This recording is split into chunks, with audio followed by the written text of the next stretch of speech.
70 years of peace and prosperity. Supporters of the European project, and this includes almost all the established political parties and politicians in EU member states, continue to claim that these are among the glorious achievements of the EU. But the European Union doesn't have anything to do with peace or prosperity. And the idea that without the EU, our countries wouldn't be able to trade with one another, or that Portugal would have invaded Denmark, is ludicrous. The EU was never set up to promote peace or prosperity. Its real purposes are fundamentally different, and in this episode I will talk about them. First and foremost, the EU is about undermining national identities by promoting mass immigration, multiculturalism and regional subcultures. Secondly, the EU is about silencing democracies. And thirdly, it's about collectivizing our economies and submitting them to central planning, while creating a class of post-national bureaucrats that are loyal only to the European institutions and cannot be voted out of office by ballot box majorities. So let's have a closer look at each of these points. Firstly, the undermining of national identities. In a Europe of strong nation states, no usurpation of power by bureaucrats in Brussels could succeed.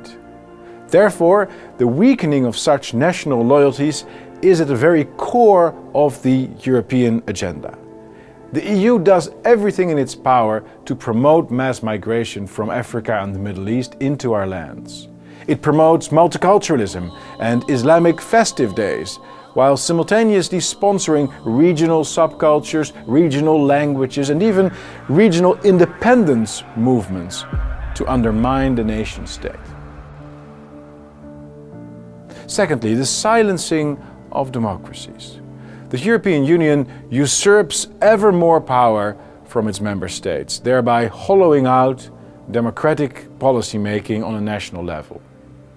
Monetary decision making has already been completely centralized for those countries unfortunate enough to have adopted the euro. Due to the vast differences within Europe and within the Eurozone in terms of culture, work ethic and financial policy, this monetary union requires continuous financial transfers from the north to the south. And this is not a bug, this is not a mistake, but an inherent feature aimed at creating not only a monetary union, but also, inevitably, a political union.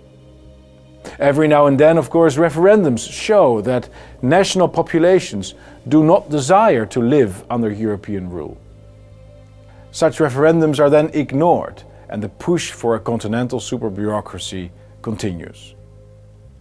Thirdly, the collectivization of our economies. The EU attempts to create one huge and centralized economy in which multinational corporations can flourish. In a completely centralized, globalized, upscaled economy, locally based small businesses, of course, do not stand a chance. And instead of owning small businesses or working for businesses on a human scale, ordinary people so become dependent on big corporations, often increasingly so with flexible job contracts. And this constitutes, it's important to note, a fundamental break from the type of economy European countries used to have in the 20th century, which were based on small and medium-sized businesses. An economy largely based on big corporations is also an economy that's more easily managed and planned by the central government in Brussels. And as trading policies have become an exclusive EU competency, trade agreements with other nations have now turned out to be yet another means for the hollowing out of national sovereignty. And with these purposes in mind, the Eurocrats have, over the past decades, hollowed out our democracies, taken away our financial independence and our national currencies. They are taking our savings, diluting our national cultures and slowly crushing our small and medium-sized businesses by imposing legislation that primarily suits multinationals. In addition, the so-called High Representative, the would-be European Minister of Foreign Affairs, has been provoking Russia ceaselessly, while supporting the disastrous Iran deal until the very end. The European project is one colossal disaster. And the fact that the establishment has to rely on blatant falsehoods, such as peace and prosperity and ridiculous claims, truly tells us all we need to know about the lack of a legitimate reason for the EU to exist. So we must reject it and fight it and defend our freedom, our democracies, our national identities.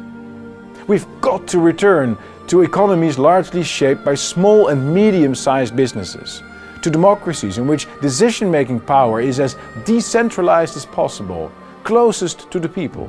And we've got to return to nation-states that can all be proud of their national history, that maintain their identities, and that cooperate with other nations in our European family in freedom, peace and sovereignty. And that is why Brexit, the British decision to leave the EU, is the right decision and an example that every EU member state should follow. It's also why I'm fighting for an exit and why I hope you will share this video with as many people as you can.